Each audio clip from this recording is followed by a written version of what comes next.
Bonsoir à tous, mercredi 18 octobre, bienvenue dans le 7-8 journal sur TV 78. Les titres de cette édition. Une volonté, faire pression sur le gouvernement. 5 présidents de départements franciliens tenaient une réunion publique hier à Versailles, en présence du président du Sénat, Gérard Larcher. Ils veulent une métropole du Grand Paris élargie aux frontières de l'Île-de-France. Nous les avons interrogés sur place. Guyancourt vient de lancer sa fête du goût. Tout au long de l'année, les écoliers de la ville participeront à des animations autour de l'alimentation. Ateliers culinaires, visites et spectacles. Aujourd'hui, par exemple, ils étaient reçus par le lycée de l'hôtellerie de Guyancourt pour un repas. Enfin, invitée de ce journal, Noémie de Saint-Cernin, Yvelinoise, auteure et coach en développement personnel, publie chez Erol Les clés du passé. Elle y livre ses solutions pour connaître le bonheur en se libérant du poids de son passé. Ils étaient réunis hier à Versailles. 5 présidents de départements franciliens donnaient une réunion publique au Palais des Congrès en présence de Gérard Larcher, président du Sénat. Les Yvelines, l'Essonne, la Seine-et-Marne, le Val-d'Oise et les Hauts-de-Seine souhaitent une métropole du Grand Paris régionale. Créée en 2016, elle regroupe pour le moment la capitale et la petite couronne exclusivement, sans le reste de l'Île-de-France. Et d'ici un mois, le gouvernement pourrait faire des annonces sur la métropole. Un périmètre identique avec une disparition des départements du 92, du 93 et du 94, sans intégrer la grande couronne francilienne. Et à ce sujet, nous avons pu interroger sur place hier le président du conseil départemental des Yvelines, ainsi que celui des Yvelines, donc Pierre Bédier, ainsi que celui des Hauts-de-Seine, Patrick Devedjian. Ils ont répondu aux questions de Mélanie Poquet et de Nicolas Kirillovitz. Deuxième opération d'envergure organisée par les départements franciliens. Quelques jours seulement après la conférence de presse organisée à Paris le 10 octobre, plusieurs départements franciliens et les élus locaux se sont réunis ici au Palais des Congrès à Versailles. Objectif évidemment, donner une nouvelle fois votre avis sur l'avenir de la métropole du Grand Paris. Pierre Bédier, Patrick Devedjian, merci de répondre à nos questions. Première peut-être question, il y a 10 jours vous étiez 7, aujourd'hui vous êtes moins nombreux. Pourquoi, Pierre Bédier ? On n'est pas moins nombreux, il y avait 800 personnes dans la salle et nous n'étions que 7 la dernière fois. J'évoquais les présidents des départements. Et bien entendu, à cette occasion, ce sont les présidents de conseil départemental de droite et du centre qui se sont réunis et ils étaient tous là, dans une réunion qui devait être à l'origine une réunion pédagogique de nos 2 départements, 78 et 92, pour parler de notre projet de fusion. Et naturellement, Stéphane Troussel et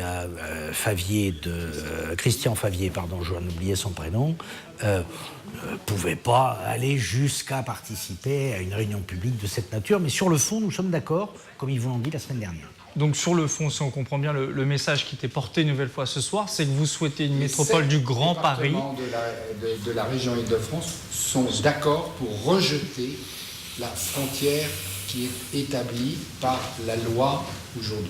Donc une métropole élargie au périmètre de la région Île-de-France, mais du coup, quel avenir pour cette région Île-de-France? Il y a 2 entités, 2 collectivités de la même taille. Est-ce que ça ne fera pas un échelon de trop? Et si oui, lequel faudra supprimer? Je pense qu'il faut raisonner en bloc plutôt que de vouloir supprimer. Vous avez le bloc communal qui est le bloc qui répond aux préoccupations quotidiennes des habitants. Il est essentiel. Les habitants, ils aiment leur maire, ils aiment leur commune, ils en ont besoin. Et avec le partenaire indispensable qu'est l'intercommunalité pour ces communes. Et puis vous avez ce que nous voulons créer, qui est le bloc métropolitain, qui est à l'échelle de la région et qui englobe donc tous les départements et l'émanation de tous ces départements avec la métropole. Ça donne le bloc métropolitain. Et là, on apporte des services de proximité, mais aussi des services un peu plus stratégiques. On met plus de moyens humains et financiers. Donc on ne répond pas à cette problématique connue de la région Île-de-France, en tout cas de la métropole parisienne, du millefeuille territorial. Ça ferait Mais il n'y a pas de millefeuille territorial, c'est une blague. Le millefeuille territorial, c'est l'État qui l'a créé. En 1999, ils ont créé l'intercommunalité. En 2015, ils ont créé la métropole. Il y avait 3 étages, ils en ont fait 5. Bon, mais eux, en même temps, ils ont créé 1270 agences d'État. C'est-à-dire que ce n'est pas un millefeuille, c'est un chou à la crème. Qu'est-ce qu'on vous dit concrètement? Est-ce que vous avez des contacts directement avec le gouvernement, le président de la République? Vous vous êtes opposé au projet actuel. Les rumeurs, vous le disiez vous-même, dans la presse font état quand même d'une métropole qui se fixerait à la petite couronne, plus certains territoires de la grande couronne. Méfiez-vous de la presse. Est-ce que du coup, vous êtes encore optimiste? Est-ce que vous avez des informations positives sur vos requêtes à vous? Alors, peu importe que les informations soient bonnes ou mauvaises, nous sommes optimistes par nature et on se bat parce que c'est pour nous une telle évidence qu'on ne peut pas séparer la grande couronne de la petite couronne.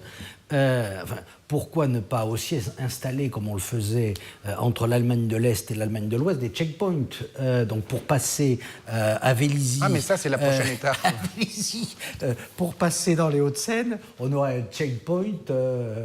Il faudrait présenter un papier d'identité. Enfin, tout ça est grotesque. À une époque où on nous parle de mondialisation, où on nous parle d'élargir nos horizons, à l'Île-de-France, on veut réduire l'horizon et construire des murs, là où de toute évidence, il faut essayer d'être beaucoup plus large, beaucoup plus rassembleur, beaucoup plus dynamique et surtout préoccupé par le développement économique. Ce qu'on explique avec Patrick depuis le début, notre projet de fusion de départements, il est d'abord centré sur cette idée qu'il faut produire de la richesse pour pouvoir la partager.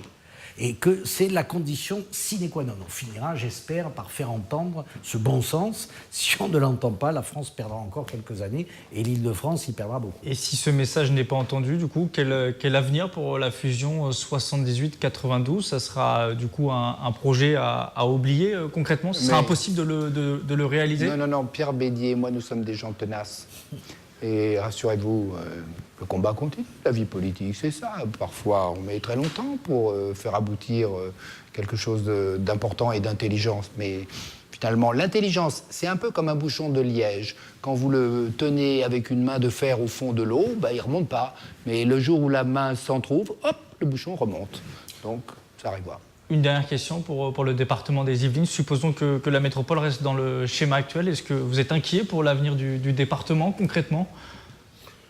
À court terme, non. Rien ne changera, sauf si, naturellement, l'État continue à nous saigner, parce que les collectivités locales sont encore appelées à des efforts substantiels que l'État ne s'applique pas lui-même. Mais c'est un autre débat. Mais je suis inquiet à moyen et surtout à long terme. La volonté de l'État de concentrer le département sur une partie du territoire en ignorant une autre partie du territoire, elle est, pardonnez-moi si le mot en choque que certains parce qu'il paraîtra excessif, mais elle est criminelle. Parce que, bien entendu, il y aura moins de richesse. Aujourd'hui, les Yvelines, qu'est-ce que c'est? C'est une zone urbaine, dynamique, qui partage sa richesse par le biais du département, avec une zone rurale dont l'économie est moins dynamique, et c'est normal, puisqu'on ne demande pas à la zone rurale d'être en production de richesse. On lui demande d'être notre facteur qualité de vie, que tout le monde nous envie. C'est cet équilibre qui fait la force des Yvelines. Et cet équilibre est gravement menacé par cette métropole réduite aux acquêts. Merci messieurs pour vos réponses. Complet sur ce sujet, le président du groupe Les Républicains et Indépendants au Conseil régional d'Île-de-France, Othmane Nasrou, appelle aujourd'hui à une fusion de la région et de la métropole du Grand Paris. L'Yvelinois demande au gouvernement de tenir compte de la réalité du terrain. Une fusion permettrait de supprimer un échelon administratif trop nombreux en France, selon l'élu. Son nom sera connu demain. Le Saint-Quentin en Yvelines doit choisir son nouveau président et les élus de l'agglomération se réunissent demain en conseil communautaire exceptionnel après la démission de Michel Laugier, élu sénateur le mois dernier. Bonsoir Joséphine Coleman-Berger. Bonsoir. Qui est avec nous par téléphone. Vous êtes la maire de Plaisir et vous assurez la présidence par intérim de Saint-Quentin en Yvelines jusqu'à demain donc. Vous allez être en charge de la bonne tenue de ce scrutin demain soir. Comment va se dérouler cette séance spéciale? Qu'est-ce qui est finalement à l'ordre du jour demain? Écoutez, c'est une séance spéciale, c'est pas tout à fait le mot, c'est une séance tout à fait normale dans l'installation d'un nouveau président. Donc les choses se passent de façon tout à fait logique, c'est-à-dire avec le doyen qui prend en main la séance, puisque ça se passe toujours comme ça, c'est-à-dire que c'est pas le président par intérim qui fait la cérémonie, on va dire, appelons ça comme ça, puisque c'est quelque chose de très important. Et donc, en l'occurrence, c'est le maire de Trappes, Monsieur Valandin, qui va effectivement, étant le doyen d'âge, présider ce conseil communautaire d'installation. Donc il va y avoir une élection, on va commencer par une élection du président et ensuite élection des vice-présidents et ensuite des conseillers communautaires qui sont membres du bureau. Alors on connaît pour le moment le candidat de votre majorité, la majorité de droite, c'est Jean-Michel Fourgouze qui est maire d'Elancourt et qui a été désigné à l'issue d'une primaire organisée en interne. Est-ce que d'autres candidats se sont fait connaître ou ils pourront le faire demain en début de séance ? Écoutez, j'aimerais bien être au courant des choses, je ne sais pas. Non, pour le moment, personne ne s'est révélé comme étant candidat pour demain soir. Donc, mais en même temps, tout est possible. Hein, je ne peux pas vous dire. Je ne suis pas dans le secret de tout le monde. Il y aura un seul candidat à droite, vous nous le confirmez ? Écoutez, il y aura certainement un seul candidat à droite puisqu'il y a eu des primaires. Donc, normalement, les choses doivent se passer comme ça. Alors, le scrutin de demain, comment va-t-il se dérouler ? Ça va être un vote à bulletin secret, c'est ça ? Oui, bien sûr, vote à bulletin secret, c'est toujours souhaité. Et puis, il y aura certainement aussi la présence d'Anne Isoloir qui a été demandée par le président qui va effectivement tenir ce conseil communautaire d'installation. Donc, ça va être mis en place pour, en tout cas, l'élection du président. Dernière question, Joséphine Coleman-Berger, qui est peut-être un peu naïve. Cette question, imaginons que demain un autre nom que celui de Jean-Michel Fourgouze sorte des urnes, peut-être même le vôtre. Quelle serait votre réaction ? Vous avez une boule de cristal ? Ah bon, je vous pose la question. Écoutez, on va s'en tenir à ce que je vous ai dit, c'est-à-dire que demain c'est une séance d'installation. Il y a eu des décisions qui ont été prises. Après, vous savez, la politique est toujours très surprenante. Il peut se passer des choses. On n'est pas à l'abri de quelques surprises. C'est bien ce que vous nous dites. C'est vous qui venez de me le dire. Je n'en sais rien. Je ne sais pas. Moi, j'espère que les choses, en tout cas, se passent dans une grande sérénité, avec calme et en tout cas avec respect. Et que les choses qui doivent être dites, s'il y en a, soient dites, et que les choses se passent du mieux possible. C'est tout ce que je peux souhaiter, puisque depuis le début, et vous le savez, je défends avec force l'intérêt général de notre agglomération et de notre territoire. Merci Joséphine Coleman-Berger d'avoir été avec nous. Je rappelle, maire de Plaisir. Vous êtes présidente par intérim de Saint-Quentin en Yvelines jusqu'à demain soir, puisque demain soir se tiennent les élections, le scrutin donc pour élire le nouveau président. Ça sera en séance du Conseil communautaire. Il déménage quelques mètres plus loin. L'IFAC Yvelines vient d'inaugurer ses nouveaux quartiers, avenue René Duguay, Trouin, Avoisin, Le Bretonneux. L'Institut de formation et d'animation et de conseil présent depuis 1978 dans le département avait besoin de locaux plus adaptés. Bâtiment dont il est désormais propriétaire. Écoutez le directeur au micro de Patrick Jacques de Dixmude. On s'est rendu compte que c'était aussi un moyen relativement économique, puisque nous avions un coût quasiment égal à une location et un emplacement centralisé au niveau du département des Yvelines, et également des locaux qui répondaient davantage à nos besoins, et en l'occurrence en termes de développement sur les formations que nous proposons. L'IFAC a 3 missions, la formation au métier de l'animation de la petite enfance et de l'aide à la personne, le conseil auprès des acteurs locaux et la gestion de l'animation d'activités et d'espaces socio-culturels dans le département. L'IFAC Yvelines compte 250 salariés. À Guyancourt, l'alimentation est à l'honneur tout au long de l'année. C'est la fête du goût dans la commune. Les enfants des écoles et des centres de loisirs sont invités à des ateliers et des activités autour de cette thématique. Ce midi, une vingtaine d'entre eux a été reçu au lycée d'hôtellerie et de tourisme de Guyancourt. Camille Lambert. Vous voulez sentir peut-être ? Ça sent bon. Sentez. Allez-y, dites-moi. Vous avez gagné, mademoiselle. Le romarin, ça sent ça. Connu pour certains, beaucoup moins pour d'autres. Plantes aromatiques, fruits et légumes n'ont désormais presque plus de secret pour ces jeunes Guyancourtois. J'ai appris le pomelo, je ne savais pas du tout ce que c'était.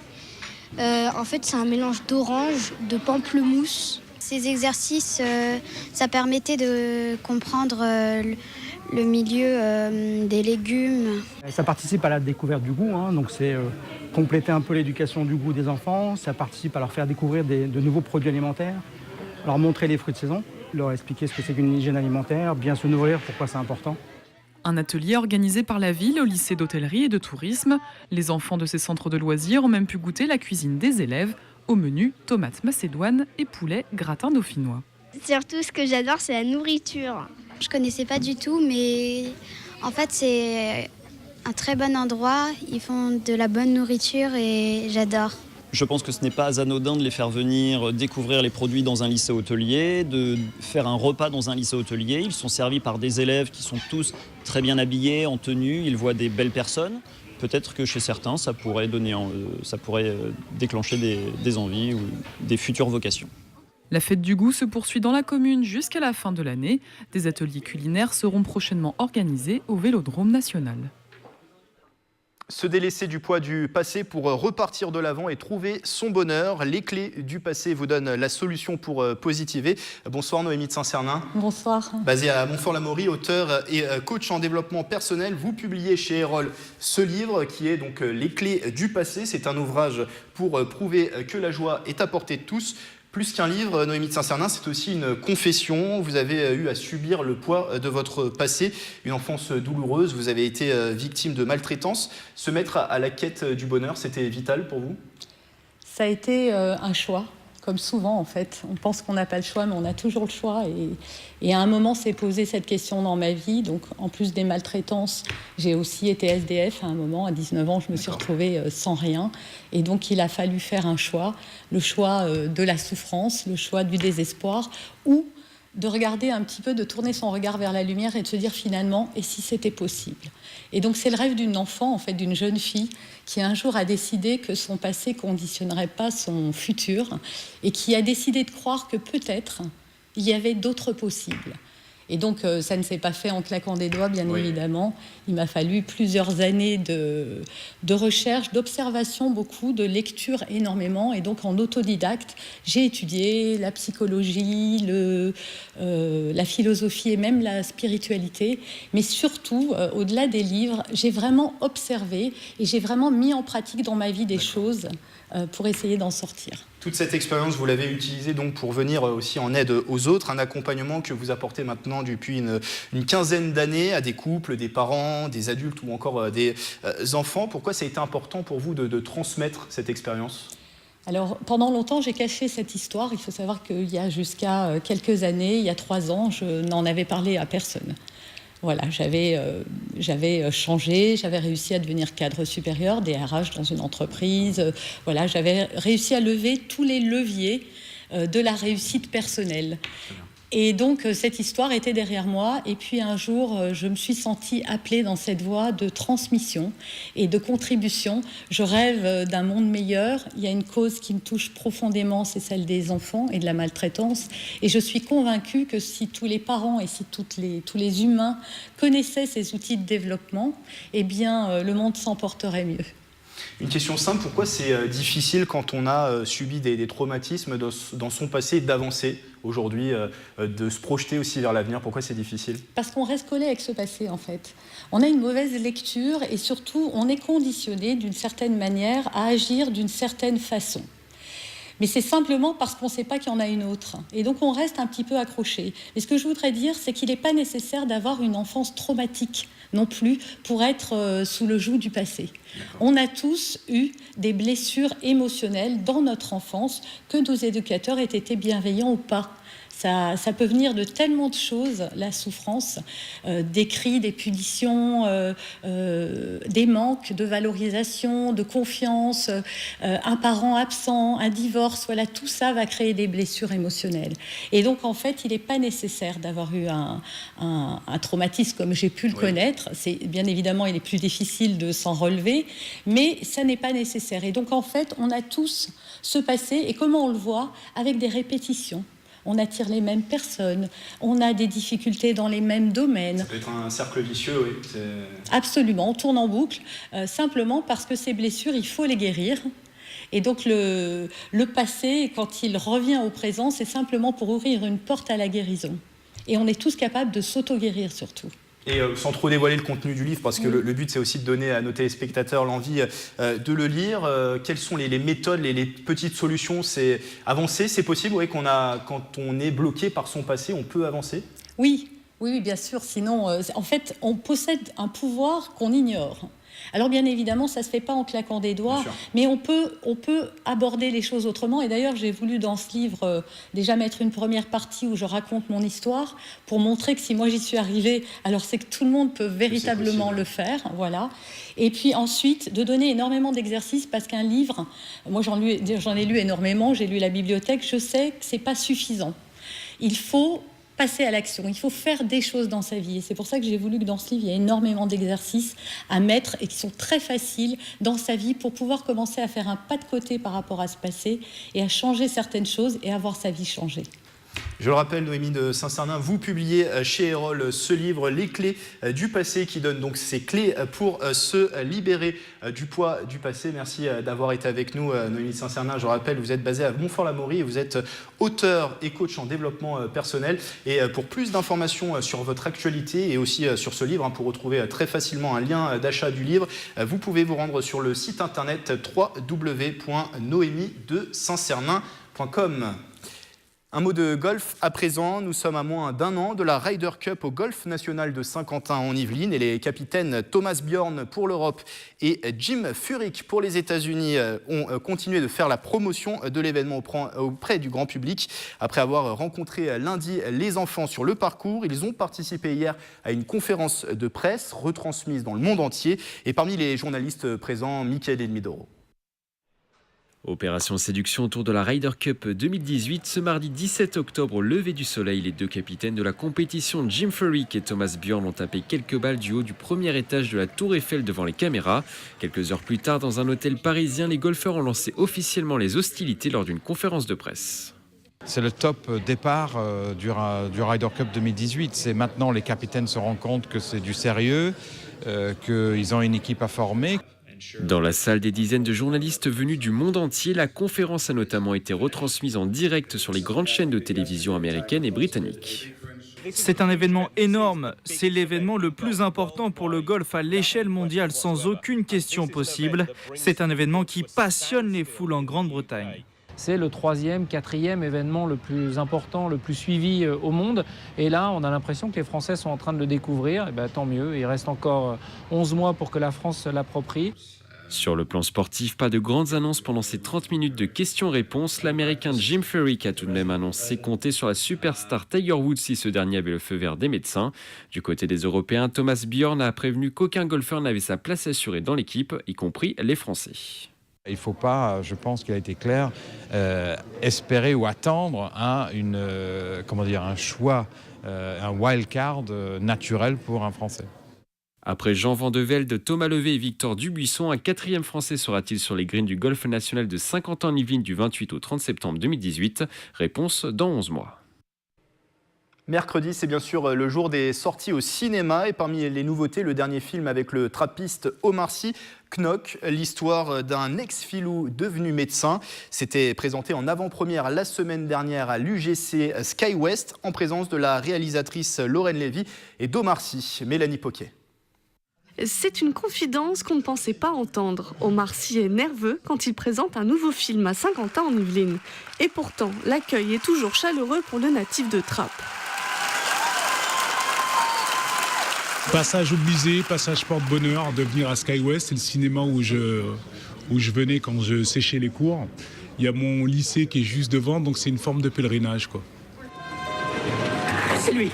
Qu'est-ce qu'il a de pas comme nous? Il est de la haute. Il est beau, très beau.